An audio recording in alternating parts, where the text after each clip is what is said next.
Bienvenue à toutes et à tous, c'est ravi de vous retrouver sur Grand Littoral TV. En ce début de semaine, nous sommes le lundi 15 avril et tout de suite, l'actualité près de chez vous, le flash local. Pour débuter ces informations, direction Wimereux, où la saison estivale commence petit à petit à se mettre en place. Cette année, la municipalité a décidé d'innover en proposant une vingtaine de cabines de plage à la location.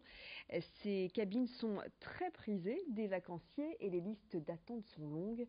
Près de 140 demandes d'emplacement ne peuvent être satisfaites. Du coup, la mairie a installé 20 nouvelles cabines qui seront mises en location à partir du mois de mai.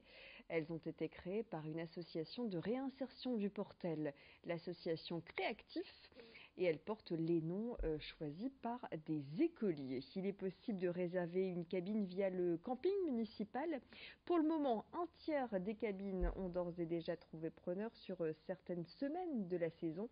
Les explications de Francis Ruel, maire de Wimereux, interrogé par Marine Kijek. Le système de location peut se faire à la semaine, au mois ou à la quinzaine. La location, c'est des prix, je peux vous les donner, il n'y a rien de caché. C'est 50 euros ou 90 euros la semaine, suivant qu'on est en juillet ou en juin, septembre. Ça se déroule de mai aux vacances de la Toussaint. Elles doivent se faire auprès du camping municipal. Enfin, les gens peuvent voir sur le site de la ville les téléphones, les dossiers à prendre pour les remplir. Voilà, et n'hésitez pas à vous renseigner vous aussi pour l'été prochain. Information pratique dans ce flash, et les premières déclarations d'impôts sont arrivées dans les boîtes aux lettres. Malgré l'entrée en vigueur du prélèvement à la source le 1er janvier dernier, il est impératif de remplir sa déclaration d'impôt 2018. C'est le cas pour les foyers imposables et non imposables. Et pour la première fois cette année, la déclaration en ligne est obligatoire. Fini la déclaration papier. Alors pour accompagner les personnes les plus éloignées du numérique, la direction des finances publiques va accentuer son accueil du public. Dès le 26 avril, il sera possible de prendre un rendez-vous en ligne dans un centre des finances en cas de difficulté à faire sa déclaration en ligne ou en cas de situation complexe. Explication du directeur régional des finances publiques.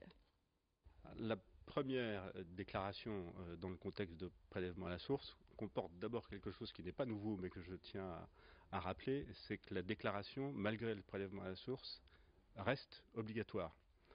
Elle est obligatoire parce qu'elle est indispensable, notamment pour bien connaître les revenus 2018 et notamment pour connaître également les éléments de la déclaration qui permettront d'ouvrir droit à des réductions ou à des crédits d'impôt.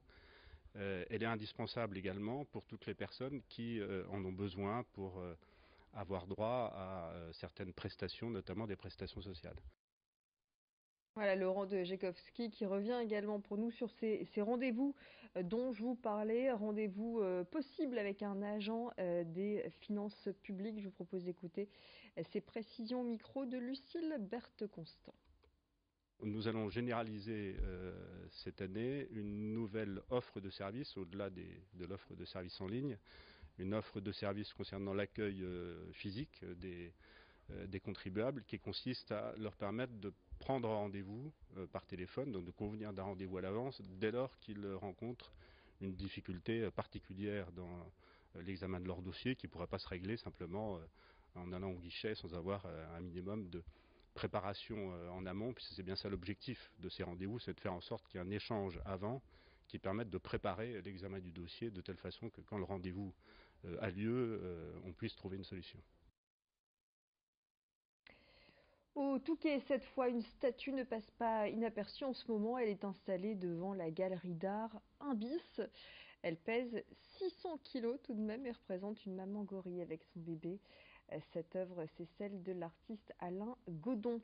Alain Godon était de passage pendant quelques jours dans la station balnéaire où il tire ses origines. Après avoir exposé à New York, Miami ou encore en Angleterre et après avoir rassemblé 28 000 visiteurs au musée du Cateau-Cambrésis pour l'exposition Matisse-Godon, il a fait escale au Touquet. Marine Kijek l'a rencontré, je vous propose de l'écouter. Le mélange de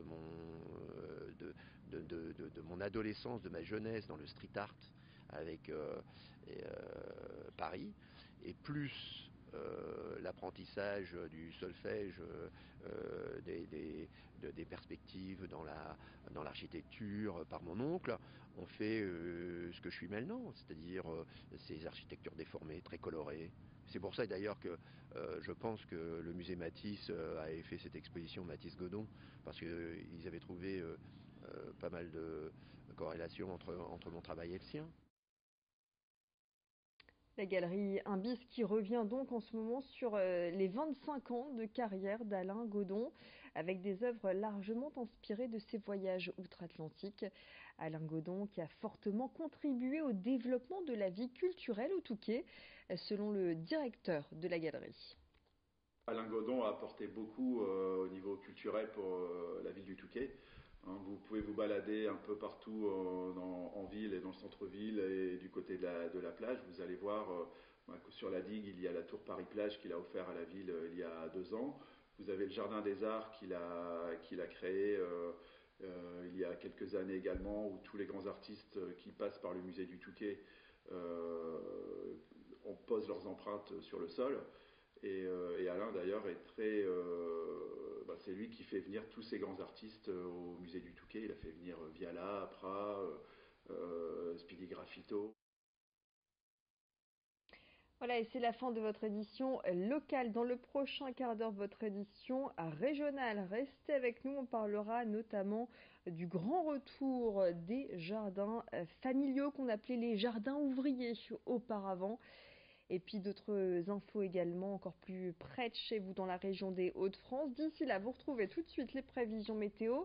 Une météo favorable cette semaine avec toujours cet anticyclone, ce soleil qui devrait nous accompagner. Et puis surtout, ça va se radoucir. Les températures sont en hausse puisque on attend en fin de semaine pour le week-end de Pâques jusqu'à 25 degrés dans la région des Hauts-de-France. Ne bougez pas tout de suite donc vos prévisions météo et on se retrouve d'ici quelques minutes.